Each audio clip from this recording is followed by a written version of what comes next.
कक्षा 8वीं विषय संस्कृत चतुर्था पाठः नीति श्लोकः नीति श्लोकेषु नीति भवति जीवन विषय समाज विषय राष्ट्र विषय धर्म वैराग्य संस्कार परोपकार आदि विषय प्रामाणिका सुचिंतित वैज्ञानिकं च चिंतनं नीति श्लोकेषु लभ्यते।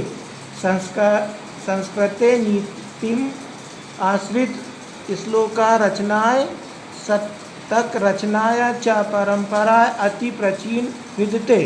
वस्तुतः अल्पे शब्दे महनीय भावनाम उदात्त विचारणं श्रेष्ठ विषयां च महत्वपूर्ण विवरणम नीति श्लोकेषु लभ्यते। इसमें बताया गया है कि नीति श्लोक में नीति होती है जीवन के विषय में, समाज के विषय में, राष्ट्र के विषय में, धर्म वैराग्य संस्कार और परोपकार के विषय में प्रमाणित अच्छे विचार और वैज्ञानिक चिंतन नीति श्लोक में पाया जाता है। संस्कृत में नीति पर आधारित श्लोकों की और शतक 100 श्लोकों का संग्रह रचना की परंपरा बहुत प्राचीन है।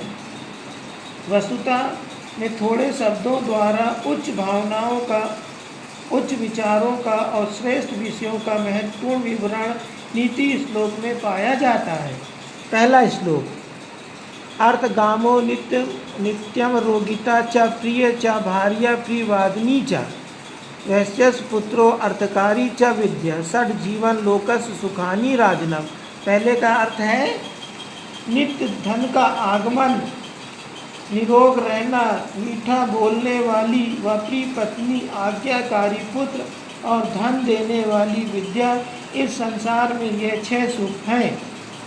दूसरा अयुक्तम स्वामिनेव युक्तम युक्तम नीचस दूषणम अमृतम राहवे मृत्यु विषम शंकर भूषणम।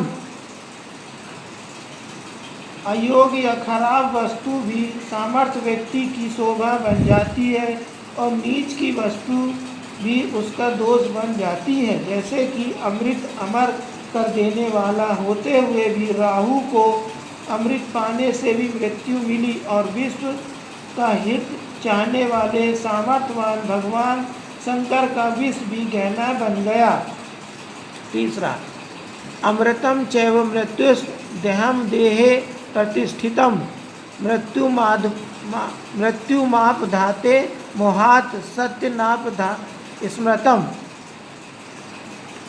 शरीर में 2 स्थितियां अमृत और अर्थात जीवन और मृत्यु होती हैं।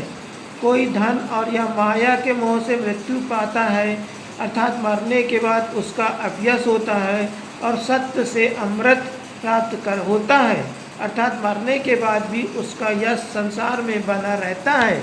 चौथा अपस्तु मित्रम जान्याद युद्धे सूर धने सुचम भार्या क्षीणेषु वित्तेषु व्यसनेषु च बंधवान।